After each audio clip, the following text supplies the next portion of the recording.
Hello guys, welcome back to my channel. So Boruto का chapter 56 बाहर आया है और ये चैप्टर में हमें बहुत इंटरेस्टिंग चीजें देखने मिले हैं। तो चलो अब चैप्टर की बातें करते हैं।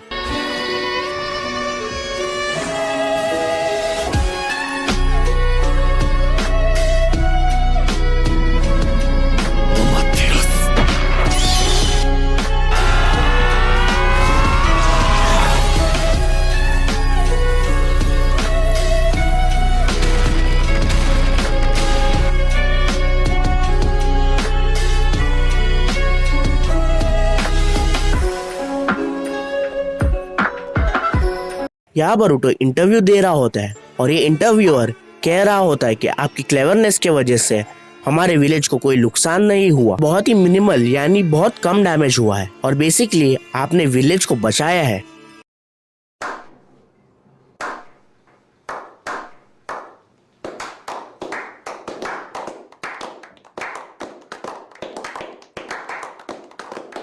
यहाँ बोरुटो कहता है एक्चुअली मैं नहीं था जिसने ज्यादा कुछ किया, क्योंकि मैं तो ज्यादातर टाइम बेहोश था।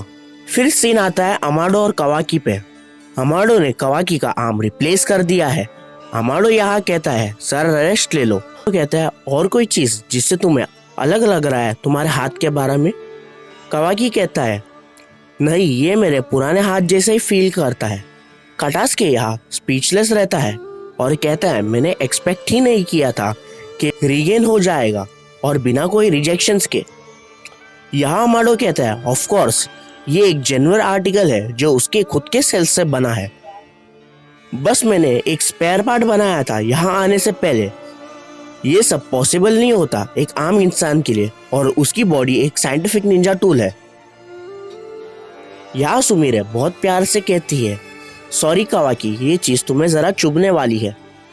यहाँ कवाकी कहता है मैं कोई छोटा दूध पीता हुआ बच्चा नहीं हूँ और तुम्हें नीड नहीं है ये चीज बोलने के लिए, और तुम जो कर रही हो तुम्हें करना चाहिए। यहाँ गाइस सुमेरे का रिएक्शन देखो, सॉरी बोल रही है वो, जरा गौर से देखिए। यहाँ अमाडो कहता है क्या तुम्हारा एटीट्यूड जरा ग्रेटिट्यूड दिखा सकता है तुम्हारे केयर टेकर के लिए। यहाँ कवाकी कहता है तुम्हारे एटीट्यूड को क्या हुआ, तुम इतने बॉसी एक्टिंग क्यों कर रहे हो और ये एक असिस्टेंट की क्यों जरूरत है, और सुमेरे तो कटास्के की स्टाफ में से है ना, और वो तुम्हारे साथ क्यों है। यहाँ अमाडो कहता है सुमेरे बहुत ब्रिलियंट है और बहुत जल्दी हर चीज सीख जाती है, अगर सुमेरे नहीं होती तो मैं बहुत ट्रबल में होता। फिर कटास्के कहता है सुमेरे को ही ये करना था और हम सब यहाँ लॉस पे थे। तुम्हारी बॉडी को ट्रीट करने की जब बारी आए ये बहुत सही रहेगा जब एक और मेंबर होगा तुम्हारी देखभाल करने को। यहाँ सुमेरी कहती है मुझे बेसिक्स तो पता है बट तुम अभी रेस्ट ले सकते हो और अभी से प्लीज जरा इंजरीज को अवॉइड करना और ये एक बहुत बड़ी हेल्प होगी। यहाँ सुमेरी शाय होके पूछती है वैसे कवाकी तुम हमेशा बोरुटो के साथ रहते हो, क्या मैं एक चीज पूछ सकती हूँ तुमसे। यहाँ कवाकी दुखती नस पे हाथ रख देता है और कहता है जरा रुको, तुम क्या बोरुटो को पसंद करती हो या ऐसा कुछ है। यहाँ सुमेरा बहुत ज्यादा ब्लश करती है और कहती है कवाकी ये चीज ऐसे ही तुक्का मार के मत कहो प्लीज, ये हमारे बीच एक छोटा सा सीक्रेट रखो। कटास्के कहता है ये तो ऑब्वियस ही था। यहाँ कवाकी उठ जाता है और कहता है जो भी है ये सब चीज मुझे मैटर नहीं कर रही, जब तक तुम तुम्हारा काम कर सकती है तब तक अपना काम करो। ओपी प्रोग्रेस चल रही है तुम्हारी कवाकी, और तुम जरा अपने हाथ पर प्रॉब्लम मत लाना और अपने रूटीन मेंटेनेंस के लिए वापस आना नेक्स्ट वीक। कवाकी कहता है ओके, अब मैं जा सकता हूँ यहाँ से। अमाडो कुछ बोलना चाह रहा था बट फिर अमाडो कहता है छोड़ो जाने दो, अगली बार बात करते हैं। फिर कवाकी वहाँ से चला जाता है और वापस सीन आता है बोरुटो पे, जहाँ वो इंटरव्यूअर उसका इंटरव्यू एंड ही कर रहा होता है और कहता है प्लीज सब जन तालियां बजाइए, द हीरो जिसने हमारे विलेज को बचाया है उजुमाकी बोरुटो यहाँ बहुत ऑकवर्ड फील कर रहा होता है। फिर सीन आता है यहाँ सराडा पे। सराडा कह रही होती है बोरुटो की एक्टिंग बहुत बेकार है। फिर यहाँ शिकाडाई कहता है वो ऐसा दिखाना चाह रहा है कि वो बहुत ब्रेव है बट वो हमसे ज्यादा डिप्रेस्ड है। फिर सराडा कहती है ये सब लोग कारमा और उसके आउट ऑफ कंट्रोल जाने के रैम्पेज को दबा रहे हैं जिससे कोई पैनिक या परेशानी ना आए। मित्सुकी कहता है बोरुटो कोई मिशन पे नहीं जा सकता क्योंकि उसके लिए बहुत खतरा होगा। शिकाडाई कहता है यहाँ पे बरूटो पे सीक्रेटली उस पे नजर रखा जा रहा है और मुझे ये चीज सही नहीं लगती अगर तुम मुझसे पूछो तो। यहाँ सराडा कहती है ये मिशन रूल हम पर भी आता है क्योंकि हमारे पास 3 मैन स्क्वाड नहीं है, उसके बिना टीम 7 तो बैंड है फिलहाल। शिकाडाई कहता है ये तो मेरे डैड का डिसीजन था और क्या ये हीरो वाली ट्रीटमेंट और तारीफ जो ये मीडिया बना रहे हैं ये बहुत इंसल्टिंग है। यहाँ चोचो कहती है सही है ना, मिशन नहीं जाना और टीवी पर रॉक करना। यहाँ इनोजिन कहता है उफ तुम ऐसा कुछ कैसे बोल सकती है और ये कंपनी यही एक रीजन है मोटी। यहाँ चोचो कहती है मेरे वजन का इससे क्या ताल्लुक है। यहाँ सराडा कहती है मुझे गलत मत समझना, मैं बरूटो को यहाँ ब्लेम नहीं कर रही, बट ये बहुत हार्ड है ये सब होने के बाद और आगे क्या होने वाला है। फिर सीन आता है बरूटो पे द ग्रेट स्टोन फेसेस पे। यहाँ बरूटो 2 लड़कियां देख के हाय बोलती है और फिर कहती है बरूटो कितना क्यूट है। बरूटो वेव करता है अपने राइट हैंड से जिससे उसके हाथ में जो कारमा होता है और फिर वो कहता है उप्स। फिर कावाकी यहाँ आता है और कहता है क्या बड़ा तमाशा है ये सब, सेलिब्रिटी वाली चीज है। बरूटो यहाँ कहता है चले जाओ यहाँ से अगर तुम्हें ऐसे ही मेरा मजाक उड़ाते रहोगे तो। यहाँ कावाकी कहता है मैं तो चौंक गया हूँ, मुझे तो लगा तुम जरा और नाराज रहोगे। बरूटो कहता है कारमा के बारे में उस चीज को तो बहुत पहले ही ओवरकम कर दिया हूँ, बट ऐसा है कि मुझे कुछ समझ नहीं आ रहा कि मुझे क्या करना चाहिए कारमा मिटाने के लिए। कावाकी कहता है जैसे कि हमें पता है हमारे दोनों की बॉडी 80% ओटुट्स की है, तुम्हारे केस में ओटुट्स की डाटा अभी भी एक्सट्रैक्ट हो रहा है और तुम्हारा कारमा जब कंप्लीट हो जाएगा और तुम मोमोशिकी के वेसल बन जाओगे तब तुम बरूटो हमेशा के लिए गायब हो जाओगे और वो बास्टर्ड तुम्हारी बॉडी में रेजरेक्ट हो जाएगा। बरूटो यहाँ सैड हो जाता है और कहता है इट रियली सक्स, ऐसा लग रहा है कि मैं एक नाइटमेयर में अटक गया हूँ। कावाकी कहता है मैंने इसके लिए कुछ सोचा है जो तुम कर सकते हो। कावाकी कहता है तुम एक वेसल अपने लिए बना लो और तुम्हारा कारमा उसको दे दो। फिर यहाँ कावाकी कहता है ये बस एक हिपोथेसिस है जो मैं सोच के आया हूँ तुम्हारे लिए। अगर तुम्हारे पास एक खुद के लिए वेसल है जो तुम्हारे बॉडी में रीइनकार्नेट हो सकता है।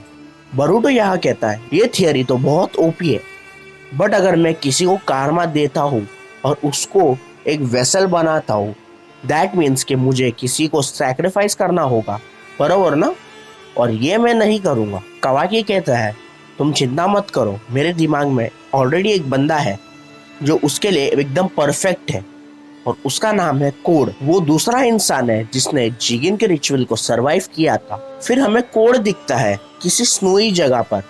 फिर यहाँ सीन आता है नरूटो और अमाडो पर। नरूटो बोल रहा है कोड किस टाइप का बंदा है। अमाडो कहता है वो लास्ट इनर था कारा का और बहुत से आउटर मेंबर्स भी है, बट वो लोग इनर्स के बिना कुछ नहीं कर सकते और कारा के आउटर्स हर रीजन में है।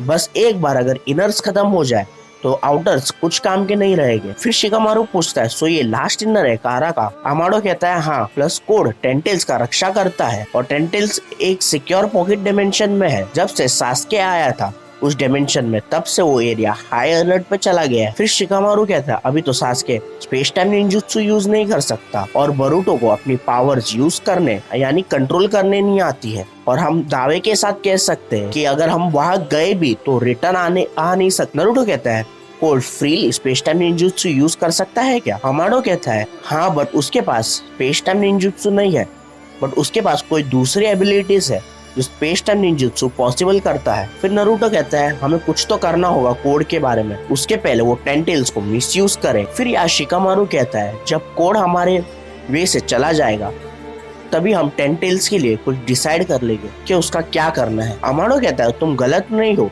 बट जरा ध्यान रखो उसको यानी कोड को अंडर एस्टिमेट मत करना। कोड दूसरे लोग जैसा नहीं है, वो बहुत स्पेशल है। फिर यहाँ सीन आता है वो आईसी वाली जगह पर। हमें यहाँ 2 जन ये जगह को गार्ड करते हुए दिख रहे हैं। फिर जैसे ही कोड आता है ये दोनों उसे पूछते हैं तुम कौन हो और तुम्हें पता है कि तुम कहाँ हो। कोड यहाँ कहता है ये बोरो की कल्ट फैसिलिटी है ना और मैं एक उसका फ्रेंड हूँ और क्या तुम मुझे अंदर जाने दे सकते हो। ये दोनों कहते हैं सॉरी लॉर्ड बोरो यहाँ नहीं है, सो तुम अभी भाग जाओ। कोड कहता है कि तुम स्टूपिड हो, फिर यहाँ कोड कहता है तुम लोग बहुत डम हो जो गेट कीपर्स हो इस बहुत ठंडी कंट्री में। उनमें से एक बंदा कहता है ये लास्ट वार्निंग दे रहा हूँ। फिर यहाँ कोड कहता है हाँ तुम्हारे मरने से पहले। फिर सीन आता है कावाकी और बरूटो पे, जहाँ वो जिगिन के रिचुअल के बारे में बात कर रहे होते हैं। बरूटो कहता है तुम क्या कहना चाहते हो? फिर कावाकी कहता है मैंने तुम्हें बताया था जब मैं कारा ऑर्गेनाइजेशन में लाया था। बरूटो कहता है हाँ मुझे याद आया। कावाकी कहता है ये रिचुअल ओटुत्सुकी के वेसल्स के लिए होता है। बहुत सारे बच्चों को कारमा देते हैं और उनमें से लास्ट 2 बच्चे ही बचे थे। उसमें से मैं बच गया था और मैं कंपेटेबल था कारमा के लिए। जैसे कि मैंने बताया कि मैं बेहोश हो गया था वो पॉइंट पे और मेरे को कोई और जगह शिफ्ट कर दिया था और फिर मैंने देखा नहीं कि क्या हुआ।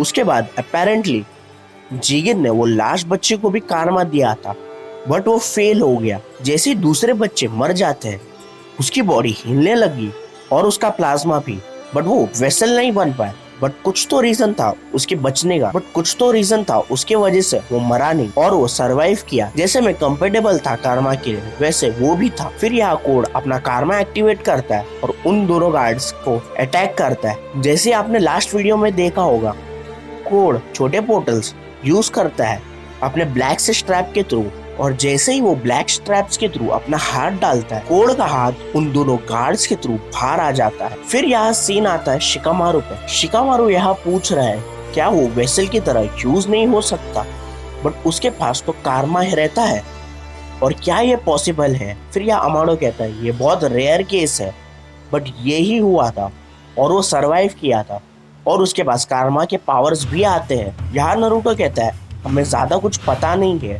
कि क्या एक इंसान को कंफर्टेबल बनाता है कारमा के लिए। सो कुछ भी पॉसिबल हो सकता है जब इस पे चर्चा करते हैं तो। अमाडो कहता है एग्जैक्टली मैं बहुत चीजें पता नहीं है कारमा के बारे में। जो रिएक्शन कोड के बॉडी में हुआ था वो स्पेशली अस्टाउंडिंग है और उसकी कॉम्बैट की एबिलिटीज जिगिन को भी सरपास करती है। यहाँ शिकामारू चौंक जाता है और फिर अमाडो कहता है कारा के सब मेंबर्स के बॉडी रिमॉडेल्ड है in the order to strengthen it, but यहाँ एग्जैक्टली ऑपोजिट है कोड के केस में। उसके पास एक लिमिटर है क्योंकि उसकी स्ट्रेंथ फॉर्मिडेबल रखने के लिए, क्योंकि कोई जिगिन की पोजीशन को ले ना ले एज अ लीडर। फिर शिकामारू कहता है इन शॉर्ट उसने अपने आप को वीक करवाया जिगिन के लिए। क्या वो पागल है? अमाडो कहता है कोड बहुत लॉयल है जिगिन के लिए, उसने हार्बर किया है और उसको ओटोत्सुकी का एक टाइप और ओटोत्सुकी उसको एक टाइप का रिलीजन मानता है और इशिगी को अपना वो वर्शिप मानता है as a god. So Code बहुत स्ट्रांगली पसंद करता है जिगिन को जो एक ओटोत्सुकी बनता है। और एक रीजन है कि वो बहुत जलता है कावाकी से क्योंकि कावाकी कंपैटिबल था और कावाकी इशिगी का वेसल बनने वाला था। यहाँ अमाडो बोलता है कि मैंने बहुत से साइबॉर्ग बनाए थे और वो सब जिगिन को सरपास करते थे, बट जिगिन ने सब डिस्पोज करने का ऑर्डर दे दिया था क्योंकि उसको कारा ऑर्गेनाइजेशन का लीडर रहना था। शिकामारू कहता है तुमने ये सारे साइबॉर्ग्स जिगिन को हराने के लिए बनाए थे ना? अमाडो कहता है हाँ मेरा और काशनको जी का प्लान ये था कि बट कोड बहुत स्पेशल था और वो डिस्पोजेबल से बच गया क्योंकि उसकी लॉयल्टी बहुत थी जिगिन के लिए और कोड उसका स्ट्रॉन्गेस्ट राइट हैंड मैन था। अगर उसको पता चला कि जिगिन को हरा दिया गया है तो वो मोस्टली रिवेंज लेने जरूर आए। नारुतो कहता है फिर मैं भी कोड का टारगेट हूँ फॉर श्योर और उससे भी बदतर केस बरूटो का है और वो भी टारगेटेड होगा। फिर अमाडो कहता है मैं भी टारगेटेड हूँ इस लिस्ट में क्योंकि मैंने भी कारा ऑर्गेनाइजेशन से गद्दारी किया है और कावाकी ने भी। फिर यहाँ शिकामारू कहता है क्या कोड अपना लिमिटर ऑफ कर सकता है जो तुमने उस पर इंस्टॉल किया है? यहाँ अमाडो कहता है चिंता मत करो मैं ही हूँ जो उसको ऑफ कर सकता है, बट अगर मुझे किडनैप किया और मुझे टॉर्चर किया तो तुम लोग की वाट लग सकती है। मैं तुम दोनों जैसा प्रो नहीं हूँ, मुझे पता है कि वो मेरे से इंफॉर्मेशन बहुत आराम से निकाल लेगा। शिकामारू कहता है हाँ ठीक है हम तुम्हारे पे कड़ी नजर रखेंगे। नारुतो कहता है ठीक है कोड से डील करना अपना पहला इम्पोर्टेंट टास्क है और मुझे सारे इंटेल शेयर करनी है बाकी विलेजेस से। शिकामारू सब अरेंजमेंट्स कर देना। फिर सीन आता नारुतो के फेस स्टोन पे जहाँ लिखा होता है वो कागे समिट का वक्त आ गया है। फिर यहाँ सीन आता है बरूटो पे। बरूटो कहता है कि मैंने कभी ऐसा सोचा नहीं कि मैं ये चीज किसी और पे इम्प्लांट करूंगा, बट जैसे ही तुमने बताया मुझे ऐसा लगता है ये मुमकिन है। फिर कावाकी कहता है अगर तुम ओटोत्सुकी बने तो हम उसके स्पेशल मूव्स यूज कर सकते हैं, लाइक स्पेस टाइम निंजुत्सु। बरूटो कहता है ये कोड के पास एक कारमा है ना, और वो एक क्लू है, क्या मुमकिन है हम उस पर दूसरा कारमा डाल पाए? कावाकी कहता है मेरे पास कोई आइडिया तो नहीं है, बट मुझे इतना पता है कि वो बच गया था जब उसको कारमा दिया था। अगर कारमा इम्प्लांट करना इतना इजी होता तो जिगिन को इतनी परेशानी नहीं लेनी होती। सो ये चीज सेंस बनाती है किसी पे इम्प्लांट करने को जिसने पहले से ही वो चीज सरवाइव की है, और एक चीज कि वो किसी का वेसल नहीं है। बरूटो कहता है ठीक है, बट तुम्हें पता है कि मुझे ये चीज बरोबर फील नहीं हो रही कि मैं किसी को फोर्स करूँ ये चीज किसी के बॉडी में डालने को। कावाकी कहता है तुम क्या मजाक कर रहे हो? तुम्हारे पास कोई और ऑप्शन नहीं है अनलेस तुम मरना चाहते हो। फिर कावाकी वापस कहता है कोड बहुत स्ट्रांग है और वो डेल्टा और बोरो से भी ज्यादा स्ट्रांग है जितना मुझे पता है, और वो एक ऐसा टाइप का एनिमी जिससे नॉर्मली कोई फाइट करना नहीं चाहेगा। बरूटो यहाँ टेंस्ड होता है और कहता है डैड के पास अभी कुरामा के पावर्स भी नहीं है और वो अब इतना स्ट्रांग नहीं है जितना वो रहता था। बिसाइड्स हम यहाँ उन पर डिपेंड नहीं कर सकते हर टाइम, हमें खुद से स्टेप अप होना होगा। मुझे ये तो नहीं पता कोड कितना स्ट्रांग है, बट तुम्हें पता है कावाकी कि हम शिनोबी क्या करते हैं ऐसे टाइम पे? कावाकी कहता है हाँ क्या चीज के बारे में बात कर रहे हो? यहाँ बरूटो सिंपली कहता है हम ट्रेनिंग करते हैं, चलो जाते हैं ट्रेन करने को। और फिर यहाँ सीन आता है एक ओल्ड आदमी पे। फिर यहाँ कोड आता है और कहता है हे बग, और ये ओल्ड आदमी कहता है हो कोड सर आप यहाँ क्या करने आए हो? आप कुछ कलेक्ट करने आए हो जिगिन के लिए? यहाँ कोड कहता है जिगिन तो मर गया है और बोरो भी। फिर यहाँ वो ओल्ड मैन कहता है कि बहुत परेशानी हो रही है क्या? फिर यहाँ कोड कहता है बहुत चीजें हुए हैं और बहुत चीजें बिजी हो गई है। और अचानक यहाँ कोड कहता है एडा कैसी है? यहाँ वो ओल्ड आदमी कहता है किस चीज के बारे में बात कर रहे हो तुम? कोड कहता है मुझे अच्छे से मालूम है कि बोरो ने यहाँ बहुत सारे साइबॉक्स छुपा के रखे और वो सारे साइबॉक्स को जिगिन ने डिस्पोज करने का ऑर्डर किया था, बट उसके मोटिव्स तो मुझे पता नहीं। शायद उसके पास कुछ अच्छी चीज थी। जो भी हो मुझे उनके पास लेके जाओ। यहाँ वो ओल्ड आदमी कहता है मुझे कोई भी मन नहीं है मना करने को, बट तुम श्योर हो बोरो मर गया है? और तुम अगर झूठ बोल रहे हो तो मैं, बट इसके आगे बोलने से पहले ही कोड एक लुक देता है जिसे ओल्ड आदमी की फट जाती है। फिर यहाँ ओल्ड आदमी कहता है ठीक है मैं तुम्हें उसके पास लेके जाता हूँ, बदले में तुम्हें मुझे पैसे देने होंगे। यहाँ वो ओल्ड आदमी कोड को लेके जाता है साइबॉक्स के पास, और वहाँ एक साइबॉग होता है और वो ओल्ड आदमी कहता है क्या चीज को तुम घूर रहे हो? और वो साइबॉग एडा होती है। और फिर कोड कहता है हेलो एडा, तुम्हें हर चीज के बारे में पता है इस दुनिया के बारे में। और यहाँ चैप्टर खत्म हो जाता है दोस्तों। और गाइज मुझे कमेंट सेक्शन में बताओ कि आपको ये चैप्टर कैसा लगा। और गाइज अगर वीडियो अच्छी लगी लाइक शेयर एंड सब्सक्राइब जरूर कर देना। Till the new video comes, stay healthy live healthy.